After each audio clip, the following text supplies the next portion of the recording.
Bab 1673, Pembunuhan Pertama. Setelah mengatakan itu, Valentino langsung menutup telepon. Valentino menyimpan ponselnya dan masuk ke kamar.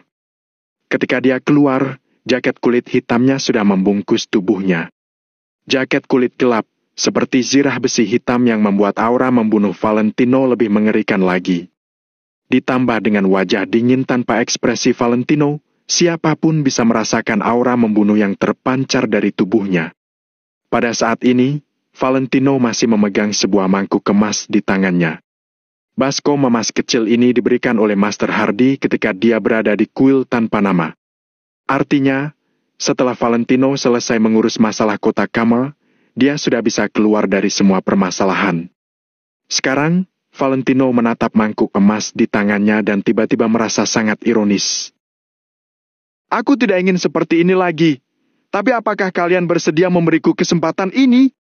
Aku tidak mau hidup seperti ini lagi. Tapi kalian terus memaksaku. Kalau begitu aku, Valentino, akan mengikuti kemauan kalian semua. Begitu selesai bicara, Valentino mengulurkan tangannya dan membuang mangkuk emas tersebut hingga terjatuh dengan keras di atas lantai. Bang! Klontang! Mangkuk emas itu terjatuh di atas lantai dan menimbulkan suara keras. Mangkuk itu juga langsung terlempar jauh. Ekspresi Valentino tetap datar. Dia memakai jaket hitamnya dan berjalan menuju luar. Kakak ipar! Jani dan yang lainnya sedang duduk di ruang tamu. Dokter sedang memeriksa kondisi mereka. Melihat penampilan Valentino saat ini, mereka merasa sangat khawatir. Mereka bahkan tidak ragu bahwa siapapun yang berdiri di depan Valentino saat ini, Valentino pasti akan membunuhnya. Tenanglah, Angel pasti akan baik-baik saja. Tidak ada yang bisa menyentuhnya. Tidak ada seorang pun di seluruh dunia ini yang bisa menyentuhnya. Valentino berkata tanpa melihat ke belakang, dia hendak berbalik dan berjalan keluar. Kota makmur. Dia akan pergi. Rasionalitas itu omong kosong, mempertimbangkan situasi keseluruhan juga hanya omong kosong. Aku bahkan tidak bisa menjaga istriku, untuk apa aku harus peduli dengan situasi keseluruhan? Kak Valentino, kami sudah menemukan mereka. Inilah orang-orangnya. Pada saat ini, Chris menendang pintu hingga terbuka. Tangannya sedang mencengkram kerah baju dua pria. Ada lebih dari belasan orang mengikuti dari belakang. Semuanya tampak pucat, wajahnya sudah babak belur. 7 atau 8 pria parubaya yang bertubuh gemuk dan beberapa pria muda berambut pirang pun dibawa masuk. Valentino baru saja berada di depan anak tangga, kemudian dia tiba-tiba berhenti lagi. Tanyakan! Kalau tidak mau bilang, bunuh saja! Valentino hanya mengucapkan 7 kata. Berlutut! Chris menendang seorang pria parubaya hingga pria itu berlutut, lalu mengutuk. Kakak, katakan apa? Mata pria parubaya itu berputar, dia merasakan adanya harapan.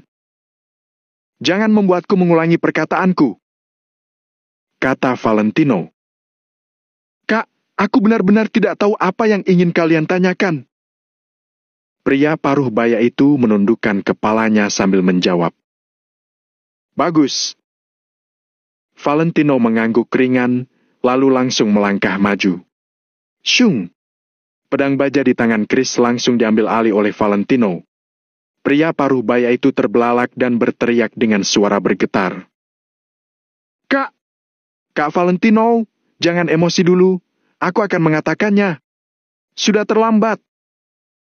Syung!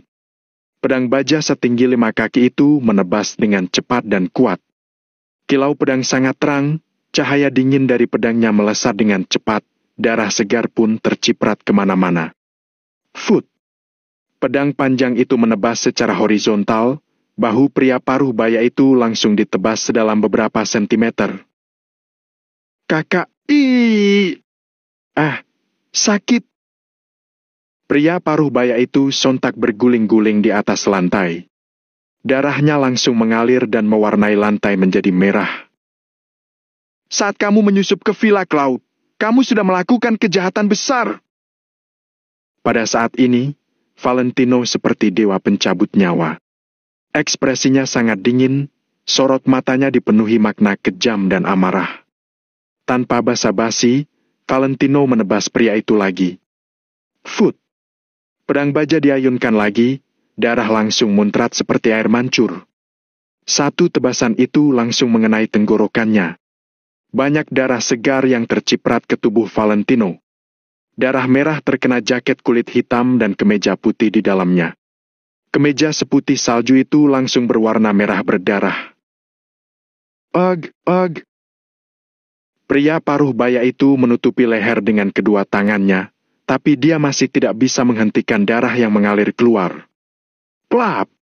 Darah pria paruh baya itu terus mengalir keluar, dia pun terjatuh di atas lantai. Matanya terbelalak, dia mati dengan diliputi kebencian. Inilah pembunuhan pertama. Setelah memenangkan kota Kama, Valentino mengatakan bahwa dia ingin bertobat, tidak ingin membunuh lagi. Namun, dia salah. Dia ingin berhenti, tapi keadaan terus memaksanya. Dia mencapai prestasi yang sangat bagus, banyak yang iri padanya. Dia tidak ingin melakukan ini, tapi kenyataan terus memaksanya melakukannya. Kalau dia harus memaksakan diri untuk menjadi iblis baru bisa melindungi Angel dan yang lainnya, maka Valentino tidak akan ragu sedikit pun. Kak, aku bersalah. Pria lainnya sontak memucat. Pada saat yang sama, penyesalan yang mendalam muncul di dalam hatinya. Penampilan Valentino pada saat ini membuat mereka takut. Cara membunuh Valentino saat ini juga sangat mengejutkan mereka. Kak Valentino, aku salah. Seharusnya aku tidak mengambil uangnya. Seharusnya kami tidak membantu mereka melawan Villa Cloud. Sekelompok orang terus bersujud dan mengetuk kepala mereka kepada Valentino, seperti palu yang menghantam paku. Fut! Ekspresi Valentino tetap datar, dia bahkan tidak berkedip. Pisau baja di tangannya kembali terayun. Fut! Tenggorokan pemuda lain langsung tersayat. Darahnya menyembur keluar seperti air mancur. Sekarang, apa kalian sudah tahu apa yang ingin aku tanyakan? Valentino bertanya dengan suara serak, sekujur tubuhnya terciprat darah. Dia sedang memegang pedang baja. Mengerti. Kami akan mengatakannya. Kali ini, tidak ada yang berani mengambil risiko. Seseorang mencari kami, meminta kami untuk pura-pura tabrakan di bawah Gunung Cloud untuk menarik perhatian orang-orang di atas. Asal berhasil, kita akan diberi 2 miliar. Kak Valentino, kami dibutakan oleh uang. Itu salah kami. Kami benar-benar tidak melakukan apapun selain ini. Kak Valentino, tolong ampuni kami.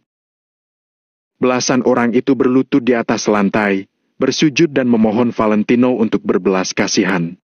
Penampilan menyedihkan itu akan membuat orang yang melihatnya merasa sedih hingga ingin menangis. Namun, tidak ada rasa kasihan di hati Valentino. Beberapa kesalahan tidak bisa dimaafkan. Ketika mereka menerima 2 miliar, mereka seharusnya tahu bagaimana dengan nasib mereka sendiri. 2 miliar! Hanya 2 miliar sudah membuat kalian bahkan tidak peduli dengan nyawa kalian.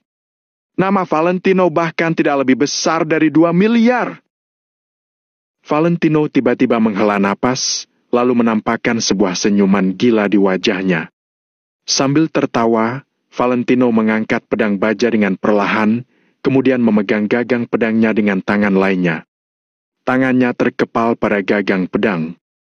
Cengkeramannya sangat kuat hingga persendiannya memutih. Kak Valentino, jangan bunuh kami. Kami tahu kami salah. Kami bersalah. Kak Valentino, Tuan, kami tahu kami salah. Semua orang menangis terseduh-seduh sambil terus memohon belas kasihan. Sedangkan Valentino hanya menutup mata, seolah-olah dia tidak mendengar suara sedikit pun. Berpikir kembali saat Angel dibawa pergi, kesedihan dan kemarahan di hatinya sontak memuncak. Saat ini, dia perlu melampiaskannya. Dia perlu melampiaskannya tanpa memedulikan apapun. Bab 1674, keluar dari sarang. Kalau tahu salah, mati saja! Teriak Valentino sambil mencengkeram gagang pedang dengan kedua tangannya, lalu mengedarkan seluruh kekuatannya dan menebas dengan kuat. Cahaya pedang yang menusuk itu bagaikan menyapu 1000 pasukan. Dengan aura membunuh yang menantang kehendak langit, dia menebas belasan orang itu. Fut! Fut! Fut!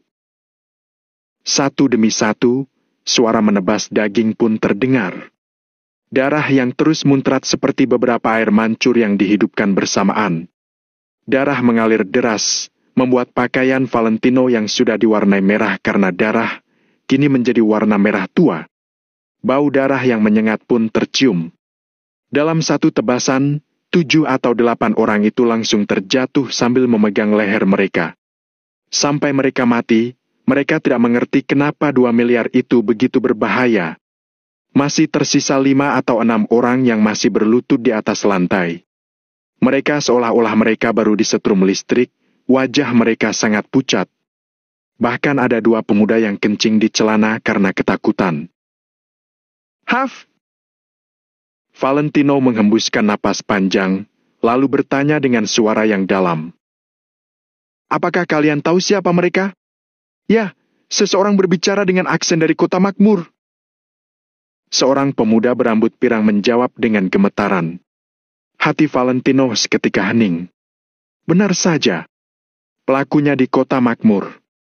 Siapa di kota makmur yang tidak peduli pada apapun, hingga mau mencelakai Angel? Siapa yang bisa begitu gila untuk berurusan dengan Angel? Keluarga Arden, Amelia. Pada saat ini, Valentino tidak dapat secara rasional menganalisis apakah spekulasinya itu benar atau tidak. Dia hanya tahu bahwa Angel pasti dibawa pergi oleh seseorang dari kota makmur. Amelia adalah satu-satunya orang di kota makmur yang punya dendam terhadap Valentino. Pada saat itu, karena sifat posesifnya terhadap Valentino, dia sampai memperlakukan Angel seperti itu. Dia bahkan tanpa ragu menggunakan koneksi keluarga Arden dengan pemerintahan untuk mempersulit Valentino. Meskipun, pada akhirnya dihentikan oleh Hanaga. Akan tetapi, beberapa orang selalu suka melupakan rasa sakit yang dialami setelah lukanya sembuh. Oleh karena itu, terlepas dari apakah itu ulah keluarga Arden atau tidak, Valentino harus mencari dari keluarga Arden terlebih dahulu. Kalau tidak dapat menemukannya di tempat pertama, maka cari yang kedua. Jika setelah cari di tempat kedua tidak dapat menemukannya, maka balikan penjuru kota makmur. Apakah mereka ada mengatakan hal lain? Katakan berita yang berguna, aku tidak akan membunuh kalian. Tanya Valentino sembari menekan amarahnya. Mata pemuda berambut pirang berkedip beberapa kali ketika dia mendengar ini. Lalu dia bertanya dengan hati-hati.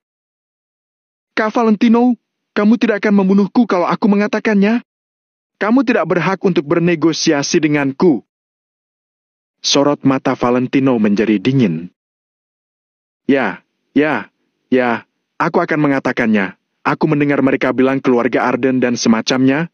Aku tidak tahu apakah itu berguna bagi Kak Valentino. Pemuda berambut pirang itu dengan hati-hati mengamati ekspresi Valentino dan melaporkan dengan jujur. Valentino perlahan mengepalkan tinjunya. Dugaannya memang benar. Pelakunya adalah keluarga Arden. Amelia, kali ini kamu sungguh ingin aku membunuhmu. Valentino menarik napas dalam-dalam dan perlahan menekan amarahnya. Dia menoleh dan bertanya. Di mana Mario? Kak Valentino, saudara-saudara dari kota Vero hampir tiba. Mario sedang pergi menjemput mereka. Chris buru-buru menjawab. Valentino mengangguk ringan, lalu melempar pedang baja itu, kemudian melangkah menuruni gunung. "Kak Chris, orang-orang ini," kata salah seorang prajurit Maple Pavilion. "Bunuh!" jawab Chris mengerutkan keningnya, lalu buru-buru mengikuti langkah kaki Valentino. "Jangan bunuh kami sudah tahu kesalahan kami. Kami sudah menceritakan semua yang kami tahu. Biarkan aku pergi." "Ah, Tuan Valentino, aku sudah salah, ampuni aku." Seketika, satu demi satu teriakan dan tangisan pun terdengar. "Semua orang punya batas kesabaran. Kalau sudah melewati batas itu, kamu harus mati. Saat kalian mengambil uangnya, seharusnya kalian memikirkan akhir seperti ini." Salah satu prajurit Maple Pavilion mendengus dingin lalu langsung menarik pelatuk. "Dur! Dur! Dur! Dur!" Di belakangnya terdengar suara tembakan yang keras. Begitu suara tembakan terdengar, isakan minta ampun seketika menghilang. Bau darah menyengat yang kuat sampai tercium dari penthouse hingga kemana-mana. Begitu angin gunung bertiup, aromanya langsung memenuhi seluruh villa. Tidak peduli di mana seseorang berdiri di Gunung Cloud, pasti bisa mencium bau darah yang kuat dan menyengat itu. Dari dasar gunung, saat ini penthouse tampak seperti cahaya merah yang naik ke langit. Kelihatannya sungguh mengerikan. Dalam perjalanan menuruni gunung, Valentino mengenakan jaket kulit hitam, ekspresinya sangat tenang. "Kak Valentino, ada tugas apa?" tanya Chris sambil mengikuti Valentino dari belakang. Valentino tidak berbicara, melainkan mengeluarkan ponselnya. "Kak Valentino, seluruh kota sudah ditutup. Tapi, banyak rekaman CCTV yang kamu minta, sudah dihancurkan pelaku. Seharusnya mereka menggunakan penghalau sinyal atau semacamnya. Satu hal lagi, orang-orang itu pasti sudah meninggalkan kota Neo dan mereka mungkin berasal dari kota makmur." Valentino ada di depan dan Chris ada di belakang. Dia terus melaporkan situasinya kepada Valentino. Ketika Chris selesai berbicara, Valentino berhenti perlahan dan melihat ke bawah gunung. Saat ini, ribuan mobil mewah itu masih terparkir di sana. Di kejauhan, masih ada mobil-mobil yang berdatangan. Kebanyakan dari mereka adalah kendaraan dari anggota asosiasi Valentino Empire. Pada saat ini, Mario seharusnya sudah menjemput semua orang dari kota Vero dan sedang dalam perjalanan ke sini. "Panggil semua anggota asosiasi Valentino Empire Kota Neo, serta semua pemimpin cabang. Kota Vero, semuanya ikuti. Semuanya, ikut aku ke kota makmur." Valentino memberikan instruksi dengan suara yang dalam. Kali ini, dia akan mengerahkan seluruh pasukannya untuk menghadapi kota makmur yang besar.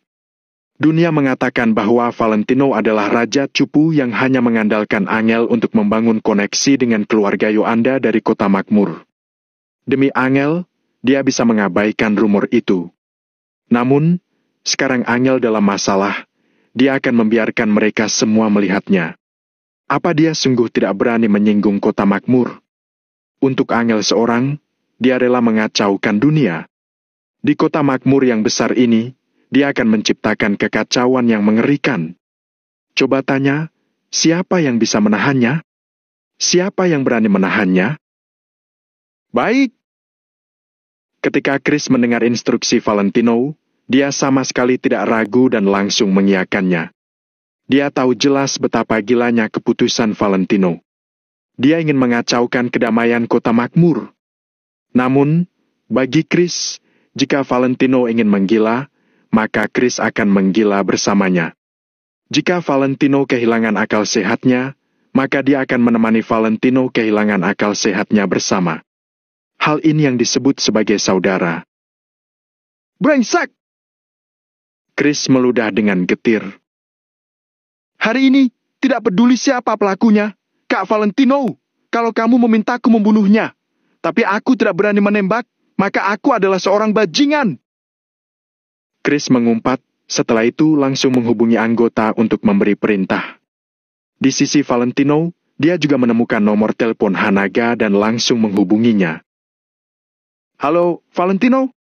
Bagaimana keadaannya? Apakah kamu sudah menjemput Angel? Aku siap untuk pergi. Hanaga berkata dengan penuh semangat. Hanaga, trik yang bagus, kata Valentino ringan. Apa? Kamu memanggilku apa? Valentino memanggil Hanaga dengan nama depannya. Hal itu membuat Hanaga seketika tertegun. Untuk apa kamu sengaja menyia-nyiakan seharian seperti ini hanya untuk memberi kejutan besar padaku? Suara Valentino sangat rendah dan sikapnya agak gila, seolah-olah Hanaga yang berada di sisi lain telepon adalah musuhnya.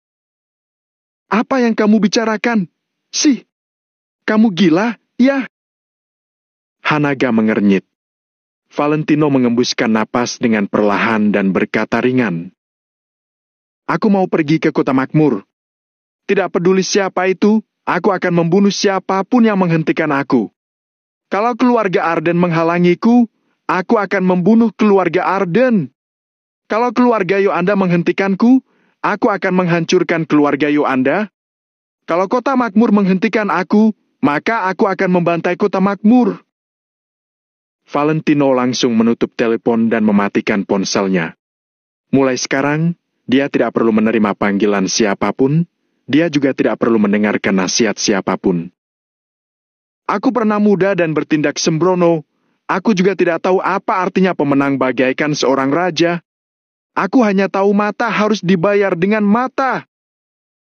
Jaket hitamnya berbunyi setelah terkena embusan angin, tubuhnya diselimuti darah.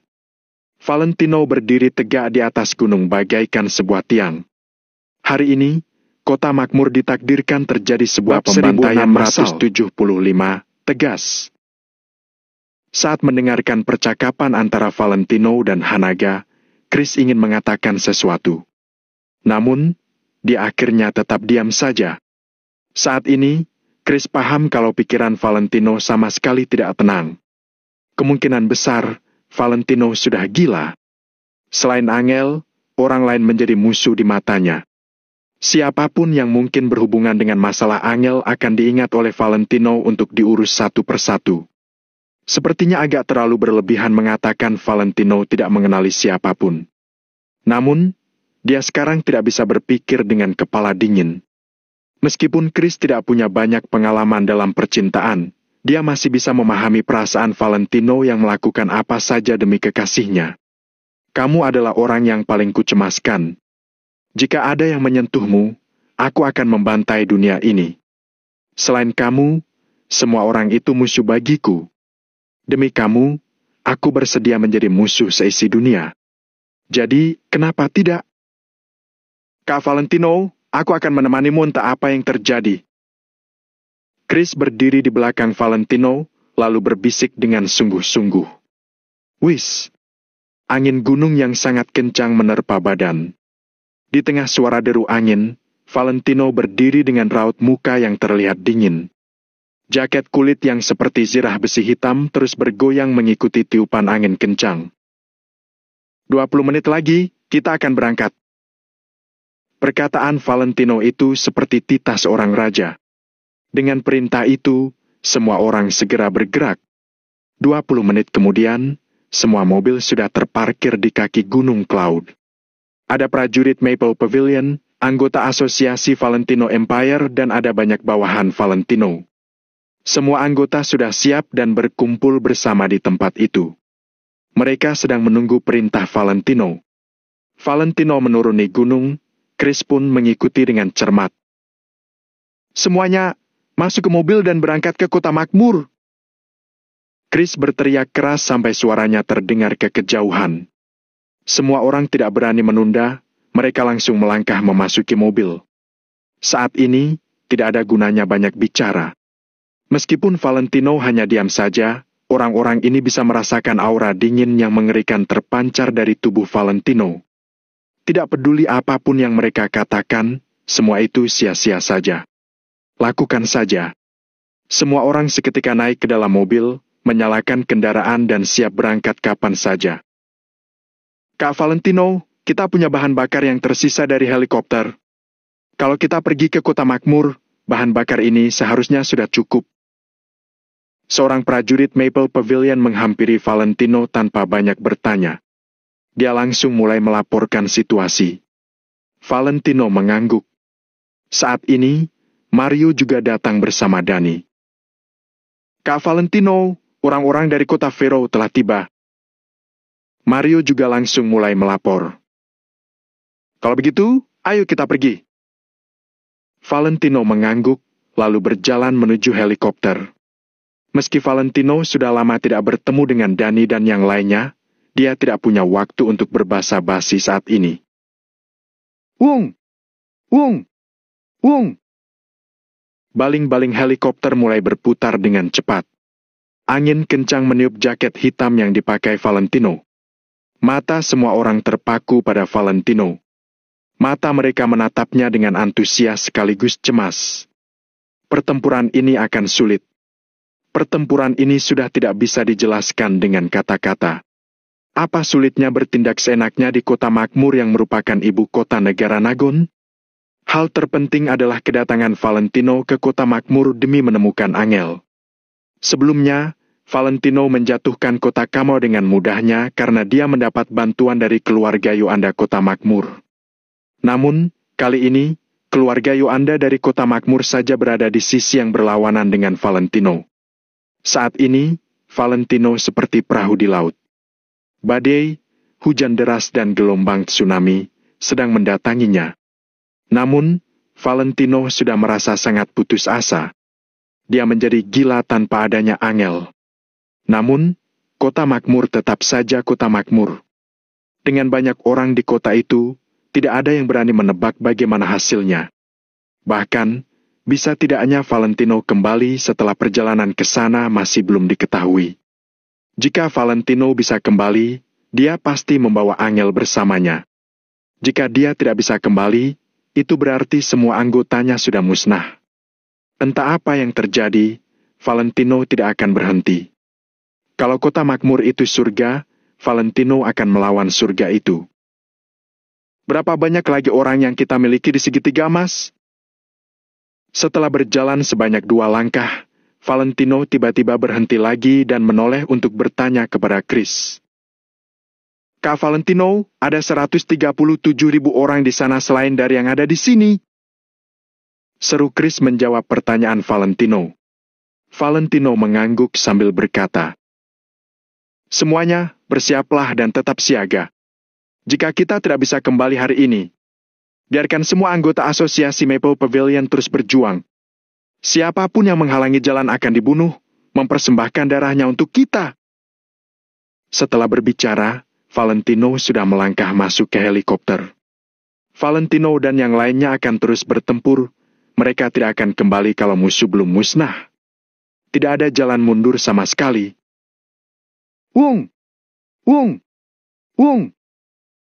Helikopter langsung meninggalkan tanah, mulai terbang sesuai dengan rutenya. Tanpa banyak bicara, Chris dan yang lainnya langsung naik mobil dan bergegas menuju kota makmur dengan rute tercepat. Sekarang, Asosiasi Valentino Empire adalah aliansi bisnis terbesar di negara Nagon. Jika Asosiasi Valentino Empire ingin mengacaukan seisi dunia bisnis negara Nagon, hal ini pasti akan sangat menggemparkan.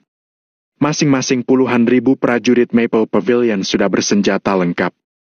Di kota Kama, Pak Hendrik dan yang lainnya bersiaga sebagai pasukan bala bantuan. Sementara itu, Almo dan yang lainnya sudah berkumpul untuk menunggu kedatangan Valentino di distrik komersial Reverso di kota makmur. Mereka sudah mengenakan baju zirah dengan senjata yang siap digunakan. Perang ini pasti akan menimbulkan sensasi di negara Nagon dan mengejutkan dunia. Asosiasi Valentino Empire, prajurit Maple Pavilion. Para ahli bela diri di kota Vero dan beberapa orang terkemuka di dunia bisnis ada di kota Vero.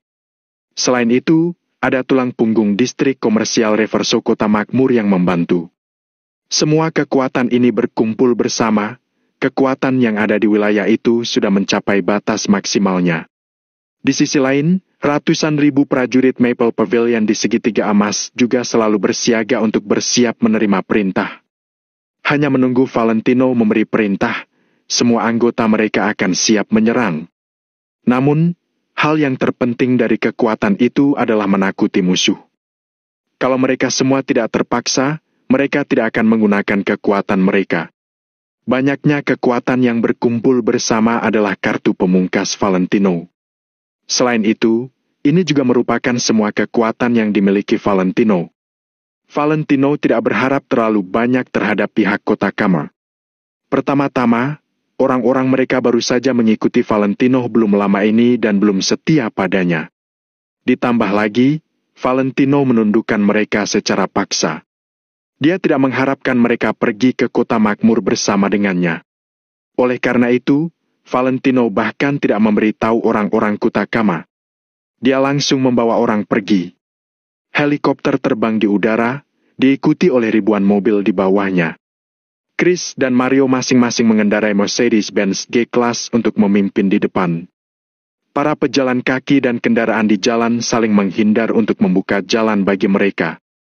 Ribuan mobil yang dipenuh penumpang yang ditambah dengan lampu darurat yang dinyalakan mengarah ke kota makmur. Chris dan yang lainnya pasti bisa memahami suasana hati Valentino. Mereka juga paham kalau kota makmur akan segera mengalami kekacauan. Valentino yang duduk di kursi belakang helikopter menarik kembali pandangannya. Dia perlahan-lahan bersandar di kursi. Jaketnya terbuka lebar karena tiupan angin, memperlihatkan kemeja putih yang bernoda merah karena darah di balik jaket itu. Darah itu darah milik musuh. Sekarang akan ada lebih banyak darah musuh yang akan menodai baju ini. Bab 1676, menguasai satu kota dengan satu tangan. Sepasang cincin berlian yang ada di samping tangannya masih diletakkan dengan tenang di sana. Beserta karangan bunga mawar besar yang sudah dirusaki oleh Valentino, kini tersebar di samping kakinya. Valentino dengan lembut mengambil sepasang cincin berlian itu dan memainkannya dengan hati-hati di tangannya. Cincin berlian yang sangat indah dengan berlian asli di atasnya yang sangat memesona. Kalau dilihat dengan saksama, kata Tino dan Gel juga terukir di dalamnya. Ukiran itu adalah permintaan Valentino. Dia dan Angel saling kenal dengan nama Valentino, jadi dia menggunakan kata Tino. Angel, tunggu aku. Meski musuh sudah tiba di depan, meski harus melewati berbagai rintangan, aku akan berjuang untukmu. Kalau kamu baik-baik saja, tidak apa-apa. Kalau kamu terluka, aku akan membunuh ribuan orang untuk menebus dosanya padamu. Valentino mengepalkan tinjunya dengan perlahan, tatapannya memancarkan aura membunuh yang sangat tajam. Ada sangat banyak kata di dunia, hanya kata cinta yang paling menyakitkan. Karena adanya perasaan, keinginan duniawi, cinta, persahabatan dan kekerabatan, baru bisa berada di atas makhluk hidup lainnya dan disebut manusia. Cinta itu dalam, kasih sayang itu tulus. Gila karena cinta juga merupakan hal yang biasa. Pada zaman dulu, ada pria yang membawa tentara musuh masuk ke negaranya. Pasukannya menangis meratapi nasib, ternyata pria itu melakukan semua ini demi kekasihnya. Lalu, kenapa hari ini dia tidak bisa bertindak sesuka hatinya demi kekasihnya? Pasukan yang sangat banyak ini akan mewarnai samudera dengan darah. Semoga Angel tetap aman. Pada saat yang sama, kota makmur, kediaman keluarga Yuanda. Di dalam kamar Hanaga yang terpisah. Setelah panggilannya diakhiri oleh Valentino, Hanaga seketika tercengang. Ini! Hanaga memegang ponselnya di satu tangan dan jubah ular pitonnya di tangan lainnya. Dia tampak terkejut. Jenderal Hanaga, apa yang terjadi? Lamerto merasa ada sesuatu yang salah, lalu buru-buru bertanya. Valentino, dia memanggilku Hanaga, dia memanggilku dengan namaku. Hanaga bergumam, pikirannya berpacu. Apa? Lamerto sontak membelalakan matanya. Valentino sudah gila, ya? Namun, berdasarkan pemahamannya tentang Valentino, Valentino pasti tidak akan melakukan hal seperti itu. Sesuatu yang besar pasti telah terjadi hingga membuat Valentino kehilangan akal sehatnya seperti ini. Jenderal Hanaga, jangan khawatir. Valentino pasti baru bertemu masalah. Pasti ada kesalahpahaman. Lamerto buru-buru menasihati. Aku tahu. Hanaga mengangguk. Tentu saja dia tidak akan marah. Meski dia tidak bisa benar-benar menebak pikiran Valentino, dia masih tahu bagaimana karakter Valentino dan sikapnya dalam menghadapi masalah. Jika bukan karena mengalami masalah besar, Valentino pasti tidak akan melakukannya. Hanaga ragu selama beberapa saat, kemudian menghubungi Valentino lagi. Nomor yang Anda hubungi sedang tidak aktif?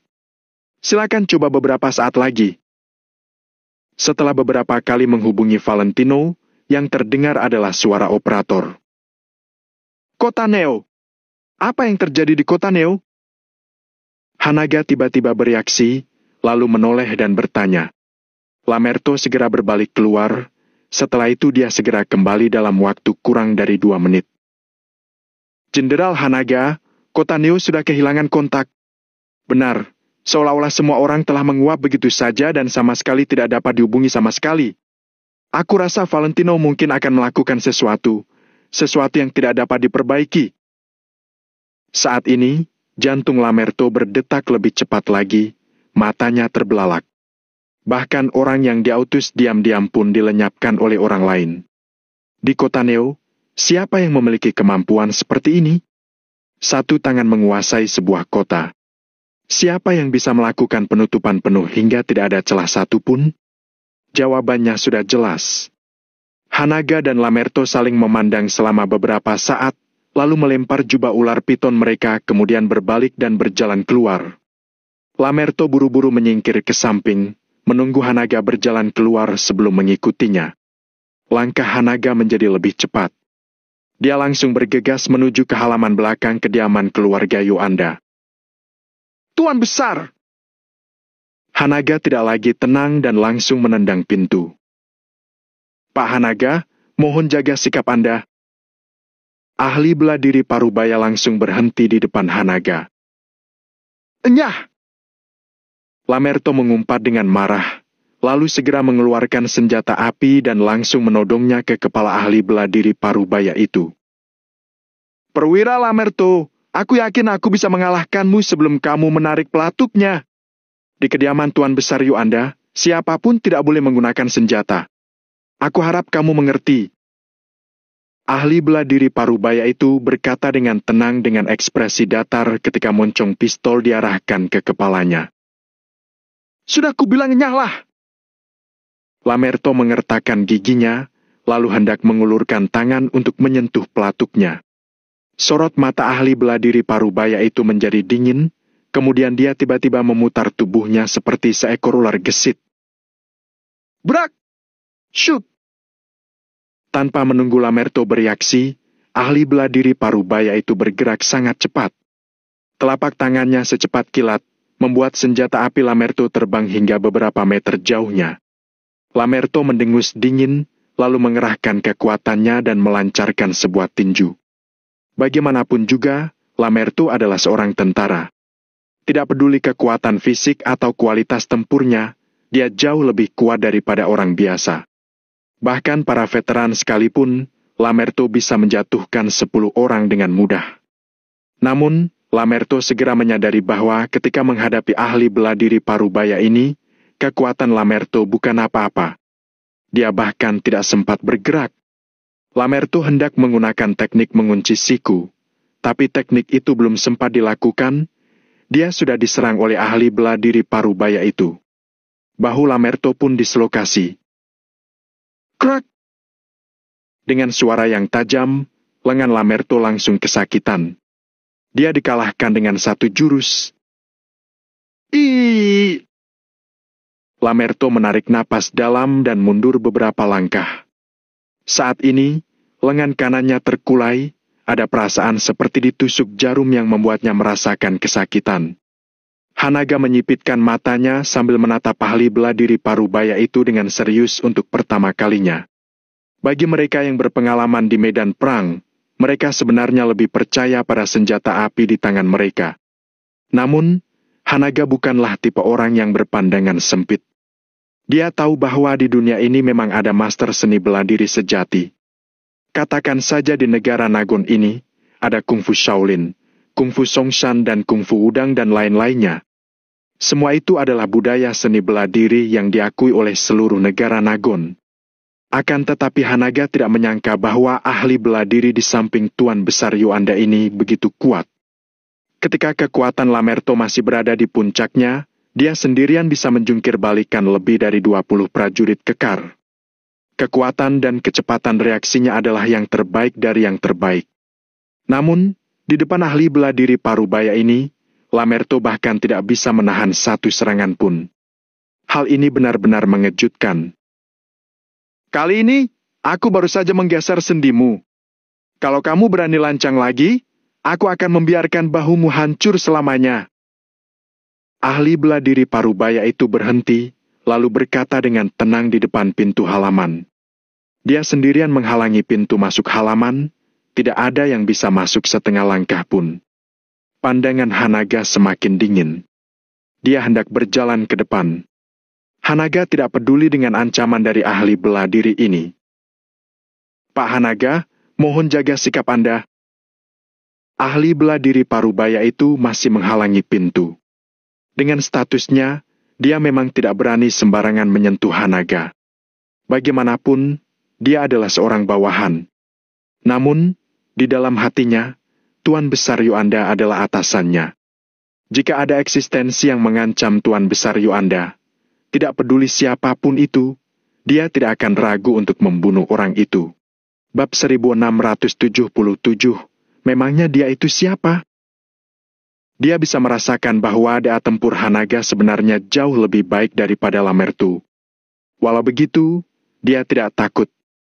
Dia memang tidak bisa menggunakan senjata api. Namun dalam hal bela diri, dia punya harga dirinya sebagai ahli bela diri. Kamu berani menghentikan aku? Hanaga sedikit marah, nada bicaranya juga terdengar dingin. Saat ini, Hanaga juga sangat cemas dan tidak bisa tetap tenang. Di sisi lain Kotaneo, Hanaga tidak jelas tentang apa yang telah terjadi. Namun dia merasa itu pasti ada hubungannya dengan Tuan Besar Yuanda. Dia tidak bisa menghubungi Valentino sekarang, jadi dia hanya bisa bergerak dari sisi Tuan Besar Yuanda. Pak Hanaga, maafkan aku. Aku harus menghentikan siapapun yang harus dihentikan. Jawab ahli bela diri Parubaya itu dengan suara yang dalam. Apakah kamu sedang cari mati? Hanaga menjadi semakin geram. Asal aku tidak mati, aku akan tetap menjaga di sini. Ahli bela diri Parubaya itu sangat keras kepala. Orang yang kaku seperti ini membuat Hanaga sangat tidak berdaya. Lagi pula, bagaimanapun, pria itu juga merupakan pengawal Tuan Besar Yuanda.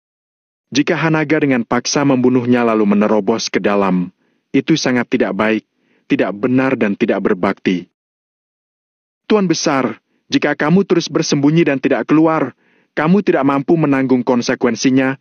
Begitu pula dengan keluarga Yuanda. Tidak ada satupun orang dari kota makmur yang mampu menerima konsekuensinya. Hanaga berteriak keras dari halaman dengan ahli bela diri Parubaya berdiri di antaranya. Kata-katanya jelas bukan untuk menakut-nakuti orang. Meski dia masih belum tahu apa yang terjadi. Akan tetapi, ketika Valentino meneleponnya, nada bicara dan sikapnya sangat aneh. Siapa tahu Valentino akan melakukan sesuatu dan pada saat itu semuanya sudah terlambat. Orang sehebat apa yang membuatmu sampai ketakutan seperti ini? Sesaat kemudian, suara Tuan Besar Yuanda datang dari dalam. Biarkan aku masuk dulu, mari kita bicara tatap muka. Hanaga mengernyit. Biarkan mereka masuk, kata Tuan Besar Yuanda dengan tenang. Mendengar ini, ahli bela diri Parubaya itu mengangguk. Baru setelah itu dia menyampingkan tubuhnya dan membiarkan Hanaga masuk. Hanaga langsung melangkah masuk, Lamerto juga ikut masuk. Shoot! Ahli bela diri Parubaya itu meraih lengan Lamerto. Masih mau berkelahi? Lamerto sontak kaget dan langsung ingin melawan. Krak! Ahli bela diri Parubaya itu tidak mengucapkan sepatah kata pun. Telapak tangannya tiba-tiba mengerahkan tenaga. Hanya terdengar bunyi kerak dari lengan Lamerto. Kemudian, rasa sakit dari lengan yang terkilir pun perlahan menghilang. Lengan Lamerto yang terkilir, kini sudah dia sembuhkan dengan mudah. Lamerto menatap dengan mata terbelalak dan tertegun selama beberapa saat. Dia pun mendengus dingin dan mengikuti Hanaga ke dalam. Setelah Hanaga masuk, dia tidak mengatakan apa-apa. Dia langsung masuk ke kamar dan menutup pintu. Pada saat ini, Tuan Besar Yuanda sedang duduk di kursinya sambil menyeruput teh harumnya sendirian. "Tuan Besar, apa yang kamu lakukan?" Hanaga mondar-mandir di dalam ruangan beberapa kali, lalu tiba-tiba menghentikan langkahnya dan bertanya, "Apa maksudmu?" Tuan Besar Yuanda mengerutkan kening, nadanya terdengar agak tidak senang. Karena nada bicara Hanaga saat ini seperti sedang menginterogasinya. "Tuan Besar, sekarang bukan saatnya menunjukkan wibawamu. Aku sedang serius, tidak ada gunanya bersikap seperti itu saat ini. Valentino marah." Hanaga menggaruk kepalanya lalu berkata dengan kasar. Tuan Besar Yuanda mengerutkan kening lagi, lalu menggelengkan kepalanya dan tersenyum. Dia berkata, "Kamu datang ke sini dengan heboh hanya untuk memberitahuku bahwa Valentino marah? Kita tidak perlu membicarakan kemarahannya. Apakah itu akan memengaruhiku? Coba ku tanya, kalau dia marah, apa yang bisa dia lakukan? Sejak kapan kamu sampai mengurusi perasaan orang lain? Kapan keluarga Yuanda yang besar ini menjadi begitu ketakutan karena amarah orang lain?" Apa yang dikatakan Tuan Besar Yuanda membuat Hanaga langsung terdiam. Tampaknya Valentino bukan apa-apa bagi Tuan Besar Yuanda. "Tuan Besar, anggap aku sedang memohon padamu. Jangan terlalu percaya diri dulu, oke? Kamu sama sekali tidak tahu orang seperti apa dia. Aku telah memimpin pasukan selama 10 tahun dan telah membaca karakter banyak orang. Aku bisa mendidik anggota tim tempur khusus yang tak terhitung jumlahnya dan pasukan berani mati. Tapi harus kuakui, aku belum pernah melihat orang segila dirinya. Apa kamu tahu apa yang akan dilakukan orang seperti itu ketika dia murka?" Mendengar apa yang dikatakan Hanaga, Tuan Besar Yuanda akhirnya meletakkan cangkir tehnya dengan perlahan sambil memikirkan sesuatu. "Kamu tidak tahu, kamu pasti tidak tahu. Karena aku juga tidak tahu. Pemikiran beberapa orang tidak bisa dimengerti orang lain."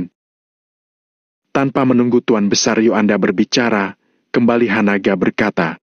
Tuan Besar Yuanda mengesampingkan cangkir tehnya, lalu mendongak dan bertanya, "Apa sebenarnya yang ingin kamu katakan? Apakah kamu melakukan sesuatu yang memprovokasi Valentino?" "Tuan Besar, aku hanya ingin mendengar kebenarannya." Hanaga bertanya dengan tangan di belakangnya. "Tidak," kata Tuan Besar Yuanda dengan tenang. "Sungguh? Kalau iya, kusarankan kamu sebaiknya berhenti sekarang juga dan menghubunginya. Kalau tidak, tidak ada yang mampu menanggung konsekuensinya." Nada bicara Hanaga dan sorot matanya sangat serius. "Konyol!" Tuan Besar Yuanda tidak tahan lagi. Dia tiba-tiba menggebrak meja dan langsung berdiri. "Hanya seorang Valentino saja benar-benar membuatmu ketakutan hingga seperti ini? Katakan padaku, memangnya betapa menakutkannya dia? Apa yang ingin dia lakukan? Apa yang bisa dia lakukan di negara Nagon?" Tuan Besar Yuanda mendengus, lalu bertanya sambil mengernyit. "Dia mungkin akan membawa orang ke kota makmur." Hanaga mengertakkan giginya. "Kamu membiarkannya datang." Tuan Besar Yuanda menggebrak meja lagi. "Apakah kamu sungguh menganggap dirimu hebat? Negara Nagon adalah tempat yang tidak membiarkan siapapun bertindak sesuka hatinya. Dia memang punya orang di luar, tapi kalau negara Nagon tidak mengizinkannya masuk, bisakah dia masuk sendiri? Kurasa kamu sudah benar-benar dibutakan." Tuan Besar Yuanda juga marah, nada bicaranya sangat dingin. Semakin Hanaga menghargai Valentino, Tuan Besar Yuanda merasa semakin tidak senang. Melihat sikap Tuan Besar Yuanda yang sangat keras, Hanaga pun mengernyit. "Kamu tidak percaya padaku?" Hanaga kembali fokus dan bertanya dengan ringan. Kenapa aku harus mempercayai kata-katamu? Tanya Tuan Besar Yuanda. Kamu tidak percaya dia akan datang? Hanaga bertanya lagi. Dia tidak akan berani datang. Nada bicara Tuan Besar Yuanda sangat yakin. Kamu tidak percaya bahwa dia bisa mengguncang kota makmur? Hanaga menanyakan pertanyaan terakhir. Tuan Besar Yuanda tertawa lalu berkata, Aku akan memberinya 100 nyali. Tanpa bantuan keluarga Yuanda kepadanya, coba katakan padaku, memangnya siapa dia? Kalimat terakhir ini, Tuan Besar Yuanda berkata dengan sangat jijik. Bukan sombong atau angkuh, tapi semacam kepercayaan diri. Valentino telah menerima banyak bantuan dari keluarga Yuanda untuk menyelesaikan pengumpulan pasukan di kota makmur, kemudian pergi ke arah selatan, ke kota Kama untuk merebut kembali wilayah laut keluarga Wijaya. Semua ini tidak dapat dipisahkan dari bantuan Hanaga. Oleh karena itu, Tuan Besar Yuanda mengatakan bahwa tanpa keluarga Yuanda, Valentino bukanlah siapa-siapa. Perkataan itu juga tidak termasuk keterlaluan. Kenapa kamu tidak bicara lagi? Katakan padaku, tanpa dukungmu, memangnya Valentino itu siapa? Tuan Besar Yuanda mengambil cangkir tehnya lalu bertanya sambil memicingkan matanya. Bab 1678, Badai. Begitu mendengarnya, Hanaga terdiam untuk waktu yang lama. Dia kemudian menatap Tuan Besar Yuanda selama beberapa saat sebelum berkata perlahan. Oke. Kalau begitu, aku tidak peduli lagi. Lihat saja dengan baik. Tanpa bantuan keluarga Yuanda, betapa hebat dirinya. Aku harap saat waktu itu tiba, kamu tidak menyesalinya. Selesai berkata, Hanaga langsung berbalik pergi. Mereka memiliki pendapat yang berbeda, lebih baik diam saja. Saat ini, Hanaga tidak ingin mengatakan apa-apa lagi. Sesuatu yang akan terjadi, pasti tetap terjadi. Beberapa hal memang ditakdirkan tidak bisa dihentikan. Karena tidak bisa dihentikan, biarkan badai datang menjadi lebih deras. Hanaga bergumam pada dirinya sendiri sambil berjalan ke depan dengan tangan di belakang punggungnya. Di dalam kamar Tuan Besar Yuanda. Setelah Hanaga pergi, Tuan Besar Yuanda tetap diam untuk waktu yang lama. Sambil meminum teh, dia merenungkan kata-kata Hanaga dengan hati-hati. Meski dia sangat kuat sekarang, dia tidak akan serius meremehkan Valentino. Tuan Besar Yuanda tidak bodoh. Dia meremehkan Valentino hanya karena dia sangat percaya pada keluarga Yuanda. Satya! Tuan Besar Yuanda berteriak, sedangkan ahli bela diri Parubaya itu segera melangkah masuk. Nama Satya terdengar biasa saja. Namun, bagi orang-orang tertentu, nama ini sangat terkenal. Kalau nama Satya Adiatma disebutkan di tengah-tengah orang-orang tertentu, pasti akan menyebabkan kehebohan. Pendiri sebuah perguruan seni bela diri yang pernah terkenal di negara Nagon bermarga Adiatma. Sedangkan Satya ini adalah keturunan pendiri yang telah mendapatkan warisan asli seni bela diri. Kekuatannya sangat menakutkan. Tuan Besar. Sapa Satya mengangguk. Sebenarnya apa yang terjadi? Tanya Tuan Besar Yuanda sembari mengerutkan kening. Satya berhenti sejenak kemudian berkata, Aku juga tidak tahu secara spesifik, tapi setahuku, Louis dari keluarga Arden memang agak mencurigakan akhir-akhir ini. Ketika Tuan Besar Yuanda mendengar ini, dia seketika mengernyit.